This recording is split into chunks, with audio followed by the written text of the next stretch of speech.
आज यो भिडियोमा म स्मार्टफोनबाट भिडियो सुटिङ गर्दा स्मार्टफोनमा गर्नुपर्ने सेटिङको बारेमा बताउने छु। यदि तपाईहरु पनि स्मार्टफोनले आफ्नो युट्युब च्यानलको भिडियो रेकर्ड गर्नुहुन्छ भने र अन्य भिडियोहरु जस्तै कुनै पनि ठाउँको ब्लग र डकुमेन्ट्री भिडियो खिच्नुहुन्छ भने तपाईहरुका लागि अति नै उपयोगी केही टिप्सहरु बताउन गइरहेको छु। भिडियोलाई अन्तसम्म हेरेर ती टिप्सहरु बारे जानकारी प्राप्त गर्नुहोला। भिडियो मन परेमा लाइक गर्नुहोला र भिडियोलाई धेरै मित्रहरु समक्ष शेयर गरिदिनु होला। त्यसको लागि सोशल मिडियाको सहयोग लिन सक्नुहुन्छ।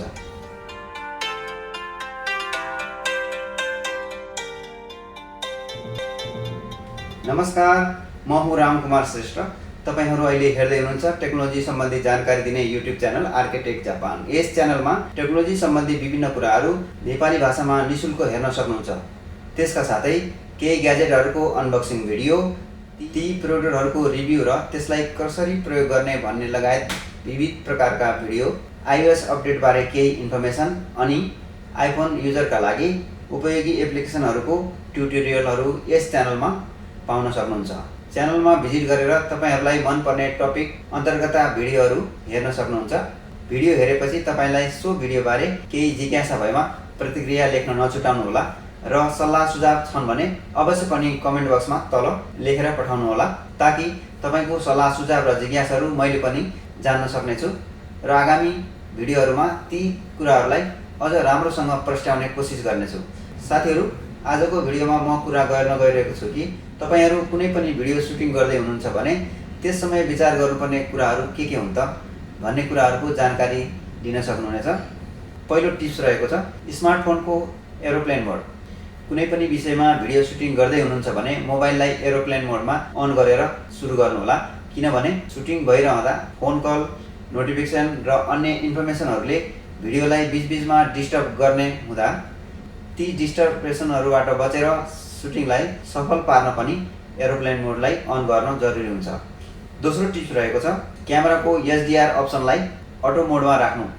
यसमा के हुन्छ भने भिडियो सुटिङ गरिरहँदा लाइटहरुको कम्बिनेसन, कन्ट्रास्ट आदि परिवर्तन हुन सक्छ। यस्तो अवस्थामा तपाईको HDR अप्सन अन छ भने त्यसले अटोमेटिक तपाईको त्यो ब्राइटनेसहरुलाई चाहिँ मेन्टेन गरेर भिडियोलाई चाहिने जति लाइट दिने भएकोले यसलाई अवश्य पनि अन गरेर आफ्नो भिडियो सुटिङ तर्फ लाग्नु होला र ती समस्याहरु तपाईको भिडियोमा चाहिँ देखा पर्ने छैन। त्यसैगरी तेस्रो टिप्स रहेको छ फ्ल्याश लाइट सेटअप। यो फ्ल्याश लाइट सेटिङलाई सकभर सुटिङ गरिरहँदा अफ गर्नु होला, किनभने स्मार्टफोनबाट फ्ल्याश लाइट एक्टिभ गरिरहँदा डाइरेक्ट त्यो फोकस चाहिँ आफ्नो अब्जेक्टमा गएर ठोकिने हुँदा त्यसमा केही उज्यालोपन देखिने हुन्छ र कुनै ठाउँमा उज्यालो र कुनै ठाउँमा चाहिँ अँध्यारो हुने भएकोले तपाईको भिडियो चाहिँ त्यति क्वालिटी चाहिँ अलि नराम्रो हुने हुँदा सकभर तपाईले आफ्नो सुटिङ गरिरहेको क्यामेराको चाहिँ फ्ल्याश लाइट चाहिँ अफ गर्नु होला र बाहिरबाट कतैबाट तपाईले त्यो फ्ल्याश लाइट चाहिँ अरेन्ज गर्नु होला। यदि तपाईले भिडियो सुटिङ गरिरहँदा आफ्नो स्मार्टफोनको फ्ल्याश लाइटलाई अन गर्नुभएको छ भने तपाईको त्यो भिडियो चाहिँ पछि एडिटिङमा समस्या पर्ने हुन्छ, किनभने कुनै ठाउँमा तपाईको त्यो लाइटिङ चाहिँ डाइरेक्ट अब्जेक्टमा पर्ने हुँदा त्यो अब्जेक्टको चाहिँ लाइट परेको ठाउँमा केही उज्यालोपन हुने हुँदा तपाईलाई भिडियो एडिटिङमा चाहिँ प्रब्लम हुनेछ। तसर्थ सकभर तपाईले स्मार्टफोनबाट भिडियो सुटिङ गर्दै हुनुहुन्छ भने फ्ल्याश लाइटलाई चाहिँ अफ गर्नु होला। त्यसैगरी चौथो नम्बरमा रहेको छ क्यामेराको स्ट्यान्ड, ट्राइपोड भनौं अथवा क्यामेराको स्ट्यान्ड भनौं, यसलाई चाहिँ सकभर तपाईले नहल्लिने हिसाबले सेट गर्नुभयो भने राम्रो हुन्छ। त्यसको लागि यदि तपाईले भिडियो सुटिङ गरिरहनु भएको छ, आउटडोर भिडियो सुटिङ गरिरहनु भएको छ भने हावा आउँदाखेरि तपाईको त्यो ट्राइपोड चाहिँ अलि हल्का लाइट ट्राइपोड छ भने त्यसलाई चाहिँ हावाले हल्लाउन सक्ने हुन्छ। हल्लाइरहँदाखेरि तपाईको भिडियोमा चाहिँ त्यसको इफेक्ट पर्ने हुनाले तपाईले सकभर ट्राइपोड चाहिँ नहल्लिने किसिमले राख्दा राम्रो हुनेछ।